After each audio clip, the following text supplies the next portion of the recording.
नतीजा आए हैं, लोग लगातार कमेंट कर रहे थे, मैसेज कर रहे थे कि सर आपने अपना विश्लेषण नहीं दिया, आपने नहीं बताया कि इसके राजनीतिक मायने क्या होंगे जो 4 राज्यों के नतीजे आज आ गए। एक एक राज्य पर बात करते हैं क्योंकि बड़ा चुनाव था और उसको ट्रैक करने की कोशिश मैं भी कर रहा था। मध्य प्रदेश टीम से भी बात की मैंने, चुनाव के समय भी मैंने कई बार दौरा किया और अपनी टीम से भी बात करने की कोशिश की। टीम के लोगों ने भी ग्राउंड पर काम किया। कई कॉन्स्टिट्यूंसी ऐसी थी जहां हम लोग इलेक्शन मैनेजमेंट का भी थोड़ा थोड़ा काम कर रहे थे। पहले मध्य प्रदेश पे बात कर लेते हैं। जो मध्य प्रदेश के नतीजे आए, ये तो नहीं कहूंगा कि ये ऐसी उम्मीद की थी, ये किसी ने भी उम्मीद नहीं की थी। और इतना thumping majority Bharatiya Janata party को मिल जाएगी, 160 प्लस चल रहा है और अभी भी, क्योंकि जब मैं बात कर रहा हूं तो अभी काउंटिंग चालू है, तो उम्मीद है कि इसके आसपास मतलब 150 से बड़ी जीत हो जाएगी। ये तो किसी ने भी आकलन नहीं किया था और ये वाकई में एक शॉकिंग रिजल्ट भी है। ग्राउंड पर जो रिपोर्ट मिल रही थी और जो नतीजे आ रहे हैं उसमें काफी अंतर है।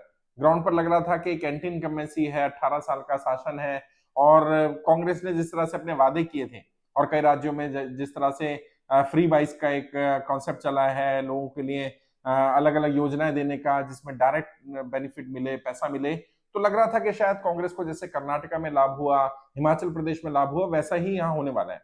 लेकिन यहाँ वैसे तो आप विश्लेषण अलग अलग चैनलों पर सुन रहे होंगे, मैं राजनीति के पॉइंट ऑफ व्यू से बात करता हूं, जो बातें शायद उन डिबेट में रह जाती हैं।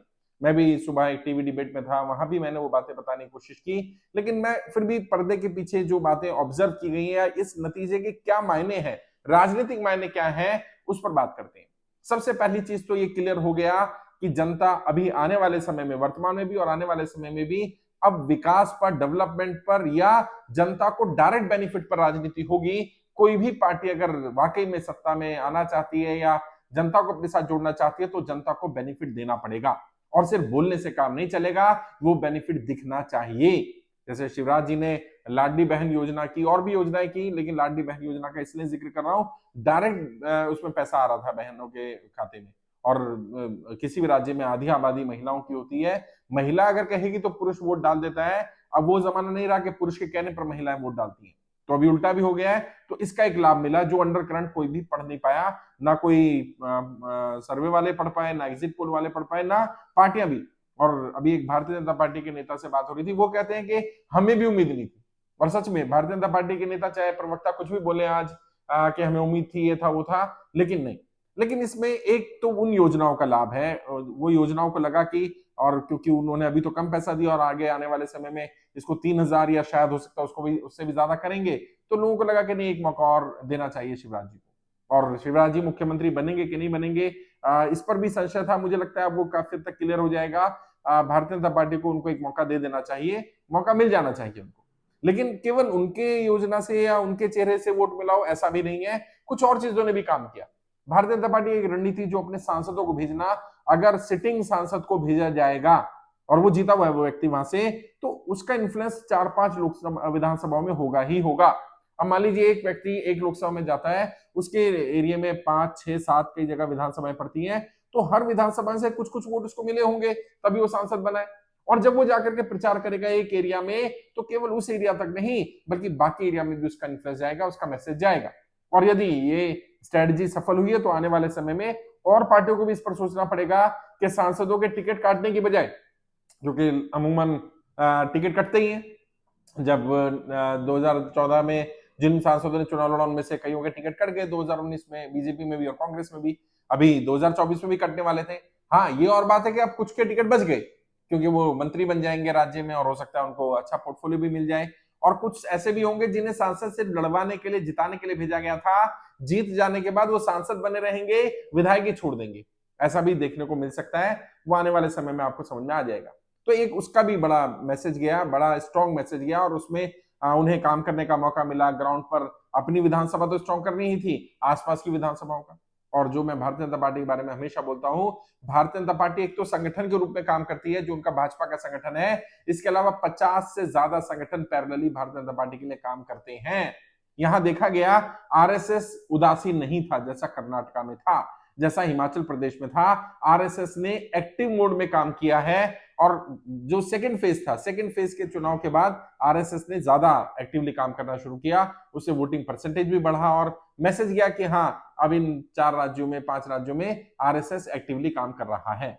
नरेंद्र मोदी जी जैसा चेहरा या व्यक्तित्व या देश का प्रधानमंत्री होना, तो मशीनरी, मैकेनिज्म, वो team building management, election management, booth level management, बिल्कुल डाउन टू अर्थ, नीचे तक, बिल्कुल एक बूथ तक, एक वोटर तक मैन टू मैन मार्किंग करके भारतीय जनता पार्टी ने अपना किला बचाया और अपनी लीड को बढ़ाया है। दो तीन चीजें और जो लोगों को नजर नहीं आ रही, जो सामने नहीं हो रही है, पर्दे के पीछे जो अंडर करंट था, जो शैडो कैंपेनिंग की गई, जो छुपा प्रचार किया गया भारतीय जनता पार्टी के लिए, उन 50 संगठनों ने और भारतीय जनता पार्टी के अपने भी संगठनों ने छुपा प्रचार बहुत ज्यादा किया। जो मैन टू मैन मार्किंग की गई कि महिला तक पत्र पहुंचाना, शिवराज जी ने जो लाडली बहना योजना थी तो महिलाओं को पत्र भेजने शुरू किए, उसे एक पर्सनल अटैचमेंट जाता है। जो कैंपेनिंग का स्टाइल होता है, हर विधानसभा में जाकर के एक एक घर तक पहुंचना, एक एक घर तक अपनी बात पहुंचाना और पर्सनल टच के लिए। और जो शिवराज जी ने कहा भी कि मेरी बहनें मुझे एक मौका देंगी तो मुझे मौका मिलेगा, तो लोगों को लगा कि नहीं, एक मौका दे देना चाहिए शिवराज जी को। केंद्रीय नेतृत्व पर, भारतीय जनता पार्टी केंद्रीय नेतृत्व पर भी अब थोड़ा सा दबाव पड़ रहा है कि हाँ, उन्हें शिवराज जी को एक मौका दे देना चाहिए। एक और पॉइंट जो ग्राउंड पर हमें मिला, एंटी इनकम्बेंसी थी, मैं ये नहीं कह सकता कि नहीं थी, कुछ तबका नाराज था, लेकिन वो नाराजगी इतनी ज्यादा नहीं थी कि वो किसी को भी स्वीकार कर लें, क्योंकि उन्होंने जो बीच में सरकार चलाई कमलनाथ जी ने, वो भी देखी थी, और उससे पहले भी 18 साल पहले का भी कमलनाथ जी की, दिग्विजय सिंह की सरकार या कांग्रेस की सरकार की यादें उनके दिमाग से भी गई नहीं है। तो उनको ये मालूम था कि ठीक है, हम नाराज हैं बीजेपी से या मामा से, लेकिन अब हम विकल्प के रूप में किसको चुन लें? क्या हम उसी कांग्रेस को ले आए वापस? तो उस कांग्रेस या कांग्रेस की पुरानी लीडरशिप पर भरोसा नहीं जताया गया। ये बीजेपी की तो जीत है ही है, ये कांग्रेस की बहुत बड़ी हार है। कांग्रेस एक ऑल्टरनेटिव या विकल्प नहीं दे पाई, या लोगों को विश्वास नहीं दिला पाई कि कांग्रेस पर भरोसा किया जा सकता है। एक और जो मैंने कहा कि पर्दे के पीछे लोग आइडेंटिफाई शायद नहीं कर पा रहे हैं, समाजवादी पार्टी हो या आम आदमी पार्टी हो या कुछ और निर्दलीय हो, कई, उन्होंने भी कई जगह नुकसान पहुंचाया। वो जीत तो नहीं पाए, आम आदमी पार्टी सीट नहीं निकाल पाएगी, एक आध सीट शायद निकाल ले, तो समाजवादी पार्टी भी शायद सीट नहीं निकाल पाएगी, और भी छोटे जो क्षेत्रीय दल हैं या इंडिपेंडेंट हैं जो नाराज थे, वो शायद सीट ना निकाल पाए। लेकिन बाद में जब एनालिसिस करेंगे इसका सीट वाइज, तो पता चलेगा कि कई जगह पर कांग्रेस को हराने में बहुत बड़ा रोल उनका रहा है। इन लोगों ने, जहां पर क्लोज फाइट था, जहां 10, 15, 20 हजार से कांग्रेस हारी है, वहां अगर समाजवादी पार्टी का उम्मीदवार या बीएसपी का उम्मीदवार या आम आदमी पार्टी का या किसी और पार्टी का या कोई इंडिपेंडेंट 15-20 हजार वोट ले गया, तो सीधी सीधी बात है वो नुकसान कांग्रेस का हुआ। बीजेपी का वोट इतनी जल्दी टूटता नहीं है। तो ये जो लीड दिख रही है, ये जब हम इसको और डिटेल में देखेंगे, जब चुनाव के नतीजे आ जाएंगे सामने, हमारे पिक्चर आ जाएगी, बूथ वाइज भी पिक्चर आ जाएगी और विधानसभा वाइज आ जाएगी कि कहां पर किसने किसको नुकसान पहुंचाया, उससे शायद एक चीज क्लियर होगी कि ये नतीजे क्या कह रहे हैं। बट हाँ, शॉकिंग है, और इसका लॉन्ग टर्म इंपैक्ट क्या होने वाला, राजनीतिक में इसका असर क्या होने वाला है। शिवराज सिंह चौहान को भले ही वो केंद्रीय नेतृत्व स्वीकार ना करे, मुख्यमंत्री ना बनाए, लेकिन उनका कद बड़ा हुआ है, इसको नकारा नहीं जा सकता, उनकी मेहनत को कोई नकार नहीं सकता। मैं अभी भारतीय जनता पार्टी के एक प्रवक्ता के साथ था डिबेट में, उन्होंने जब ऑफ रिकॉर्ड, ऑफ एयर थे हम लोग, तो बात की, उन्होंने कहा कि नहीं, मुझे लग रहा है अब शायद केंद्रीय नेतृत्व भी एक बार सोचेगा। सोचेगा नहीं सोचेगा मुझे नहीं पता, लेकिन उनका मेहनत को नकारा नहीं जाना चाहिए। और क्योंकि शिवराज सिंह चौहान पूरी तरह से नियंत्रण में नहीं है नरेंद्र मोदी जी या अमित शाह जी के, तो हो सकता है कि वो कल केंद्र में दावेदारी ना करें, कल केंद्र में कुछ हस्तक्षेप ना करें, तो हो सकता है उन्हें राज्य तक सीमित करने के लिए राज्य में फिर से एक मौका दे दिया जाए। क्योंकि यदि राज्य नहीं दिया गया तो शिवराज सिंह चौहान भी एक मजे हुए राजनेता है, भले वो मुंह से कुछ बोलेंगे नहीं, लेकिन वो इसको इतनी आसानी से स्वीकार भी नहीं करने वाले, और नहीं स्वीकार करेंगे तो केंद्र में फिर दिक्कत आ सकती है। और इस समय नरेंद्र मोदी जी या भारतीय जनता पार्टी बहुत ज्यादा स्ट्रॉन्ग पिच पर नहीं है, भले ही वो मध्य प्रदेश जीत जाए, भले ही राजस्थान जीत ले, भले ही छत्तीसगढ़ जीत ले, भले ही वो एक आध राज्य और जीत ले, लेकिन बहुत स्ट्रॉन्ग पिच नहीं है। यहाँ पर दूसरों के भरोसे ज्यादा बैठी हुई है भारतीय जनता पार्टी, तो नरेंद्र मोदी जी ऐसी गलती नहीं करेंगे, मुझे ऐसा लग रहा है। लेकिन केंद्र में अब देखना पड़ेगा कि चुनाव के बाद क्या स्थिति बनती है, किसको मुख्यमंत्री बनाया जाता है। मेरा प्रिडिक्शन है कि शिवराज जी का कद बड़ा हुआ है, नरेंद्र मोदी जी, अमित शाह जी उनको साइडलाइन करना चाहते थे, अंत तक भी नहीं कर पाए, और अब तो कर पाना लगभग असंभव हो जाएगा, बहुत मुश्किल हो जाएगा। और यदि किया गया तो केंद्र में फिर वो एक गले की फांस बन के रह जाएंगे नरेंद्र मोदी जी और अमित शाह जी के लिए।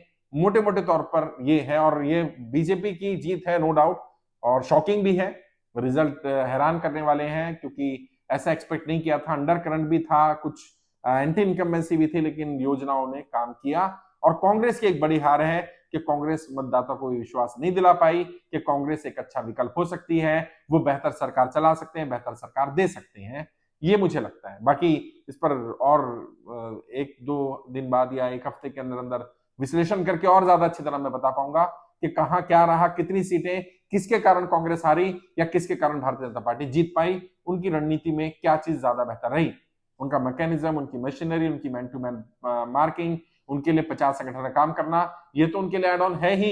इसके अलावा भी कई पार्टियों ने, कई क्षेत्रीय दलों ने, कई इंडिपेंडेंट ने, मुझे ऐसा लगता है कि भारतीय जनता पार्टी को जिताने में बहुत बड़ा रोल प्ले किया, तभी इतनी बड़ी थंपिंग मेजोरिटी से भारतीय जनता पार्टी मध्य प्रदेश को जीत पाई है।